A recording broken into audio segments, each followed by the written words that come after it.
hati kita lagi masalah, atau hati kita lagi sibuk dengan dunia, hati kita lagi banyak urusan-urusan, itu baca Quran itu susah. Payah. Boleh godam setannya. Nah, kira-kira waktu itulah maksudnya. Payah untuk mencari waktu baca Quran itu susah. Kenapa orang bisa setengah juz? Kok bisa ini? Juz sama dengan 20 halaman. Dibagi 5 waktu sholat, 20 bagi 5 sama dengan 4 halaman. Artinya dua oleh sesudah subuh, dua oleh sesudah zuhur, dua oleh sesudah asar, maghrib, isya, itu berarti ibu-ibu bapak membaca sejuz. Halaman Al-Quran itu 600 sudah. Betul 600 saja. 600 bagi 30 hari. Jadi sampai halaman dia tafsir pas malah kita. Sampai halaman dia tafsir. Hari dia tafsir. Apa? Juga dia apa? Nah, yang Al-Quran itu adalah Al-Quran bahasa Arab itu tafsir dari. Itu berarti apa? Sejus tafsirnya. Sejus halaman tafsirnya. Tapi standar Al-Quran itu 600. Kalau kita baca sampai halaman sekaligus dengan terjemahannya, arti kita lah baca Al-Quran dengan terjemahan dan tafsirnya sekalian. Nah, Rasulullah motivasi sahabat-sahabat, khatamkanlah Al-Quran itu dalam sebulan. Ya Rasulullah, kami bisa lebih cepat ya Rasulullah. Kalau begitu, khatamkanlah dalam 10 hari. 10 hari berarti sehari itu 3 juz.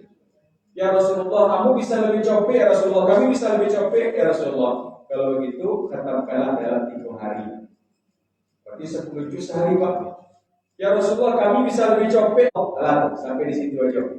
Sebab kalau terlalu cepat nanti baca Qur'annya, tidak ada yang menyangkut ciala dengan, tidak ada yang berkesan ciala.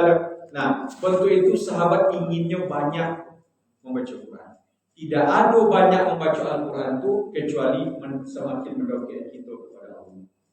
Adik-adik kita kini yang sedang bermukhayam di musola kita, bapak dan ibu, menghafal Al-Quran tidak ada tujuannya kecuali ingin banyak berinteraksi dengan Al-Quran, ingin banyak membaca Quran, dan ingin mendekatkan diri kepada Allah Subhanahu Wa Taala.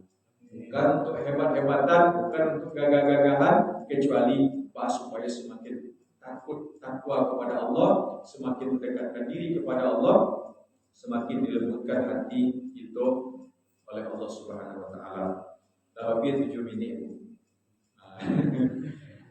Jadi itulah. Katanya ada orang tanya, Ustaz. Insyaallah Pak, mudah-mudahan bisa dijawab Pak. Mau tanya itu, Pak. Iya Pak. Itu kawan-kawan mengaku TV religius itu kan banyak sih. Ya. Ada Hasil TV, Islam TV, Awam TV, Proja TV itu. Iya. Jadi kecilnya tidak seluruh TV itu alirannya aliran Islam loh. Kok salah gitu. Jadi aku katanya Ustaz TV saja awak yang bu idola bu roja jo hasil. Iya Pak. Surau TV itu. Nah itu mah. Kok boleh lah bu nonton. Ya, terima kasih Pak. Jadi memang kita harus berhati-hati di dalam mengikuti ilmu. Jadi syarat diterimanya ibadah itu ada 2 Pak, Ibu. Yang pertama syarat ibadah itu adalah ikhlas sunnah. Jadi harus karena Allah ibadah. Yang kedua mengikuti contoh Rasulullah. Awak leh ikhlas tapi awak buat seorang misalnya kan, awak karang-karang itu tidak dia. Contohnya di Roja TV ditampilkan cara sholatnya Nabi. Cara Nabi. Jadi contohnya kan, jadi kan cara beribadah. Apakah kita tidak salah? Jadi alhamdulillah kini banyak TV-TV yang menyiarkan tentang cara-cara, tata cara ibadah dan segala macam yang mengikut contoh kepada sunnah kepada Rasulullah. Kita pun mendukung dari siaran-siaran ataupun TV-TV yang menghidupkan sunnah-sunnah Rasul. Tetapi tetap saja kita harus terbuka atau ilmu kita tuh harus lapang Pak dalam memahami perbedaan-perbedaan. Jadi iko pendapatnya kan beda-beda. Itulah keragaman yang memang seperti itu adanya. Al-Quran kalau dikaji, kalau dibahas, banyak sekali pembahasan dan penjabarannya. Bukan karena kita pandai, bukan kita banyak ilmu, tapi saking luasnya ilmu Al-Quran kalau digali ada jual. Maka kalau kita memilih salah satu siaran TV misalnya, siaran yang lain sejauh tidak bertentangan dengan Al-Quran dan As-Sunnah, maka boleh kita simak, boleh kita perhatikan. Tetapi kita bukanlah murid TV, kan? Kita bukanlah murid buku. Tapi nanti kita bertanya ke guru Pak Buya gitu. Kalau ada perbedaan pendapat, baca caranya Ustaz, baca caranya Buya. Ada penjelasan. Kalau di TV itu kan salah saja ya Pak. Kita menyimak, mendengar, dan kita dulu boleh-boleh, dan kita tampung pada seluruhnya, kecuali kita tetap kalau ada keraguan awal kita diskusikan, kita pertanyakan.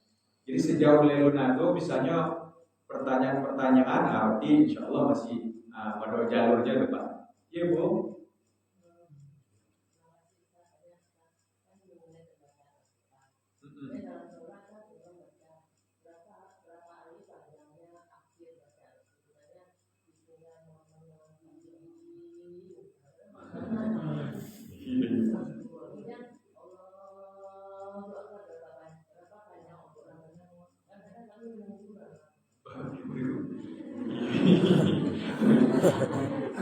Iya Bu. Jadi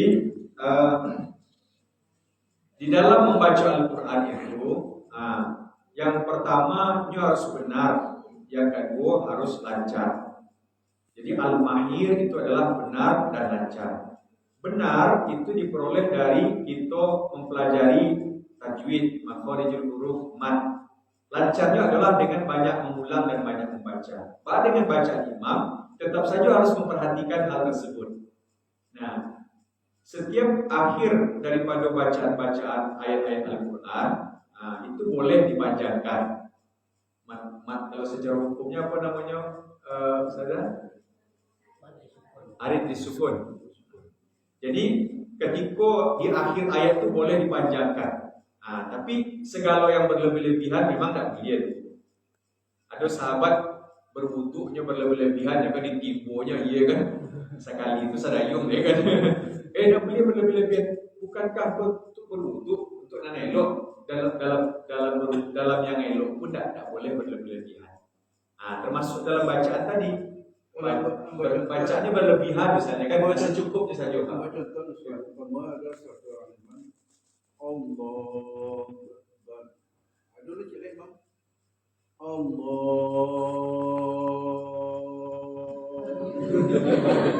apa dulu Ustaz?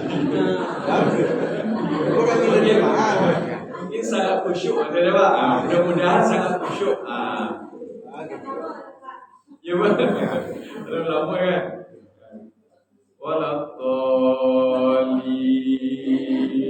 Sebab kan di dalam sholat itu kita besok jangan pikiran makmum kita macam-macam. Jadi imam harus mengerti juga.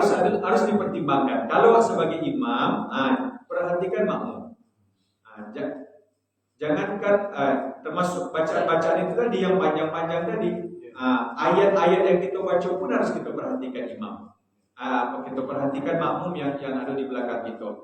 Termasuk itu tadi Pak, jangan sampai banyak pikiran-pikiran makmum deh kan. Sudah memikirkan arti tafsir Al-Quran kepada Allah. Mana itu kenal lagi. Banyak. Mana imam tadi? Iya Pak. Kunci tadi malah Pak. Iya. Itu Ustaz. Iya Pak. Apa dari Pak Haji tadi? Iya Pak. Kalau menurut Ambo ya, kalau takbir yang pertama agak panjang mungkin tidak masalah gitu. Ya. Tapi kalau Allah Akbarnya di waktu antara gerakan, itulah yang mempengaruhi terjemah. Iya. Ini biasanya ada imam Allahu Akbar, tapi ada juga imam Allahu Akbar. Jadi kadang-kadang si makmum pun adalah turun. Sampai Lalu kalau baca subhana rabbil aziminya Allah Akbar ya Pak. tulis terlalu panjang, jadi si jamaah dia sujud dulu atau rukuk dulu lah. Bahkan harus sampai kan. Betul, pacu lari diskualifikasi dia. Satu, Jadi, dua barunya lari ya. Nah, nanti itu batal. Dia tiga baru lari kan itu. Jadi kalau imam Allahu Akbar baru jemaah bergerak sudah akbar kan. Karena kan dia Allah hanya kan lari. Iya. Nah itu mengerti. Sementara imam Allah itu nyuruh menggait akbarnya baru rukuknya Pak. Ya ada dapat lebih kuat. Allah ya sama lah rukuk kan. Besar. Ya ibu itu ada Pak ya Pak. Boleh rukuk kan. Ada yang istilahnya makmum keledai, makmum onta mengikuti imam, keledai mendahului imam kan. Jadinya salah sana kita nanti kalau salah. Nah itu maksudnya ada. Iya. Jangan sampai salah kita. Yalah, jadi itu memang harus batal jemaah kita. diperhatikan oleh imam. Itu tadi untuk kita memilih imam. Kan harusnya sesudah lepas imam baru bergerak ke makmum begitu kan. Betul. Jadi tidak boleh kita masih ngomong imam kita belum boleh bergerak begitu cara tata cara jamaahnya. Iya Pak. Itulah. Iya Bu.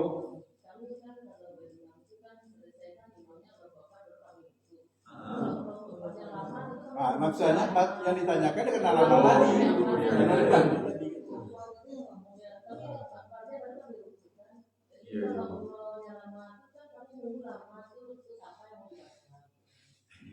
Cuma sabar diminta juga ya. Jadi siapapun imam awak harus tetap ngikut imam. Nah, kan kita beliau dulu imam atau misalnya lambe-lambe dari imam kan? Kalau menurut imam batal jemaah kita. Oh, nilainya. Kita mencari 27 nilainya ke sini. Insyaallah. Dimohon diperhatikan gitu Bapak-bapak agar kita terus menambah ilmu, terus belajar dan kita tidak merasa cukup dengan satu ilmu saja, satu referensi. Mungkin yang punya pernah baca atau pernah dengar misalnya itu dipraktekkan. Tetapi tentu kita perlu mencari atau terus menambah. Mudah-mudahan kita terbuka untuk menambah terus ilmu kita. Jadi itulah mungkin Bapak motivasi kita untuk terus Al-Quran dan tidak ada yang Al-Quran itu kecuali kemuliaan. Di dalam bulan Ramadan itu ada satu malam yang lebih baik daripada 1000 bulan. Inna anzalnahu fi lailatul qadar.